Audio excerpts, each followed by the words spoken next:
Kamu nggak harus disukai semua orang untuk hidup tenang. Ini kenapa kamu harus berani tidak disukai. Dengerin ini.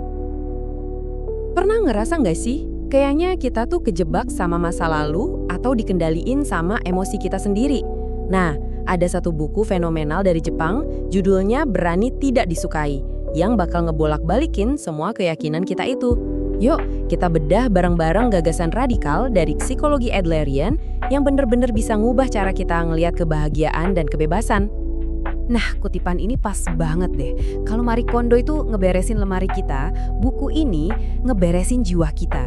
Intinya tuh soal ngebuang semua sampah atau beban mental yang nggak perlu dan cuma nyisain apa yang bener-bener bikin kita bahagia. Oke, ini dia pertanyaan intinya.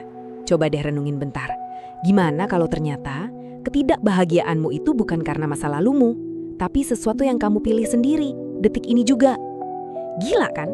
Ini ide yang radikal banget. Intinya, Adler tuh mau kita berhenti nyalahin masa lalu dan mulai lihat pilihan-pilihan yang kita buat sekarang. Nah, ini dia nih perbedaannya yang paling mendasar. Kita kan sering ngerasa dunia ini ribet, kacau balau, ya kan? Tapi menurut Adler, tunggu dulu. Sebenarnya bukan dunianya yang rumit, tapi cara kita ngelihatnya yang bikin jadi rumit. Analoginya tuh kayak kita pakai kacamata hitam, terus kita ngeluh, kok semuanya gelap sih? Ya iyalah, kan kacamatanya hitam. Oke, sekarang kita masuk ke bagian serunya. Kita bakal bongkar mitos pertama dan mungkin yang paling gede, yaitu anggapan kalau masa lalu itu ngendaliin kita sekarang. Ini kan dasar dari banyak banget terapi, ya kan? Tapi Adler, dia datang dengan pandangan yang bener-bener beda, yang revolusioner. Nah, pendekatan ini kita kenal banget kan, namanya etiologi atau gampangnya tirani masa lalu. Ini idenya Freud. Jadi setiap kali kita ngerasa nggak bahagia, kita langsung gali kubur masa lalu buat nyari penyebabnya. Kita nyalahin pola asuh orang tua, pengalaman dibully di sekolah, atau patah hati pertama kita. Intinya, kita jadi korban dari masa lalu kita sendiri.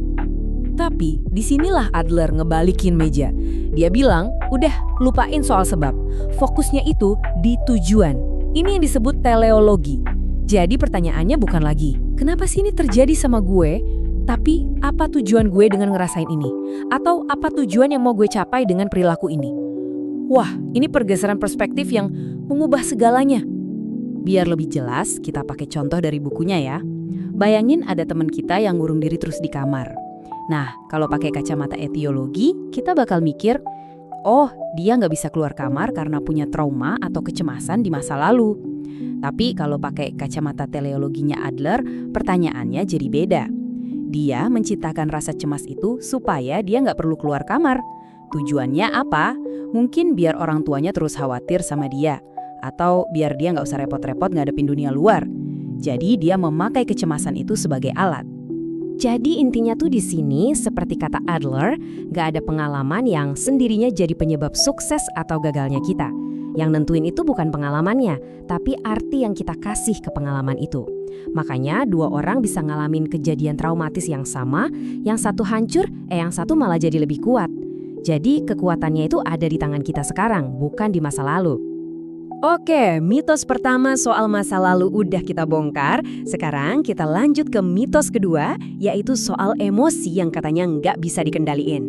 Kita kan sering banget ngerasa, ya ampun gue tiba-tiba marah banget. Seolah-olah amarah itu datang gitu aja, meledak tanpa permisi. Tapi beneran gitu? Kita pakai contoh lagi ya. Bayangin kamu lagi enak-enak ngopi di kafe. Tiba-tiba, bruk, seorang pelayan nggak sengaja numpahin kopi panas ke baju kamu. Reaksi pertama kamu apa? Kemungkinan besar meledak marah dan langsung bentak-bentak pelayannya. Nah, di sini Adler ngajak kita mikir lagi. Pertanyaannya, apakah kopi yang tumpah itu yang menyebabkan kamu marah?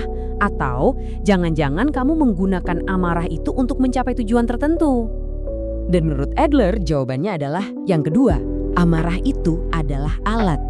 Kamu menciptakan emosi marah itu untuk mencapai sebuah tujuan. Tujuannya apa?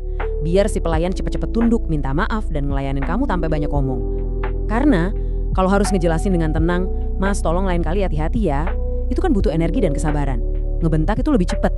Jadi amarah itu cuma jalan pintas. Oke, mitos ketiga. Ini nih yang mungkin paling sering kita jadiin alasan, Ya mau gimana lagi, gue emang orangnya begini. Kita sering banget mikir kalau kepribadian kita itu udah paten, udah kayak ukiran di batu yang nggak bisa diubah. Tapi Adler sama sekali nggak setuju. Adler punya istilah sendiri buat ini, yaitu gaya hidup. Ini bukan sekedar kepribadian atau sifat ya, tapi ini tuh keseluruhan cara kita ngelihat dunia, ngelihat diri sendiri, dan cara kita berinteraksi. Anggap aja ini peta mental yang kita pakai buat ngejalanin hidup. Dan bagian gilanya adalah ini, gaya hidup itu bukan takdir, tapi pilihan. Adler bilang, sekitar umur 10 tahun kita secara nggak sadar memilih gaya hidup kita. Dan logikanya, kalau kita pernah memilihnya sekali, berarti kita bisa memilihnya lagi, kapanpun kita mau. Terus pertanyaannya, kalau bisa diubah, kenapa susah banget? Nah, menurut Adler, jawabannya bukan karena kita nggak bisa, tapi karena kita kurang berani. Kenapa? Soalnya bertahan dengan diri kita yang sekarang, meskipun nggak bahagia, itu rasanya lebih gampang dan lebih aman. Berubah itu kan artinya kita harus ngadepin masa depan yang nggak pasti, dan itu butuh keberanian. Oke, kita udah ngobrolin soal masa lalu, emosi, dan kepribadian. Semuanya tentang diri kita sendiri. Sekarang, kita lihat keluar.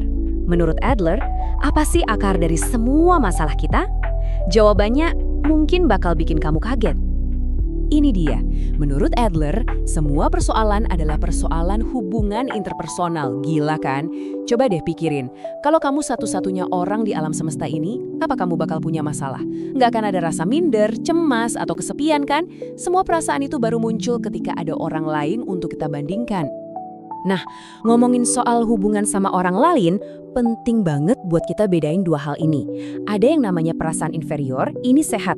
Misalnya, wah skillku belum sejago dia, aku harus lebih banyak latihan. Ini kan jadi motivasi. Tapi ada juga yang namanya kompleks inferioritas. Ini yang jadi penyakit.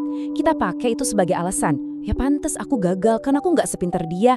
Lihat kan bedanya, yang satu mendorong kita maju, yang satunya lagi jadi rem tangan. Jadi gimana dong solusinya? Setelah semua ini, ternyata jawabannya balik lagi ke satu hal, keberanian. Perbedaan cara pandangnya bisa kita lihat di sini.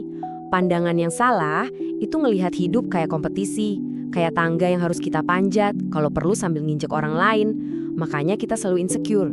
Tapi pandangan Adlerian itu ngelihat hidup sebagai perjalanan di bidang datar, semua orang jalan maju dengan kecepatan masing-masing.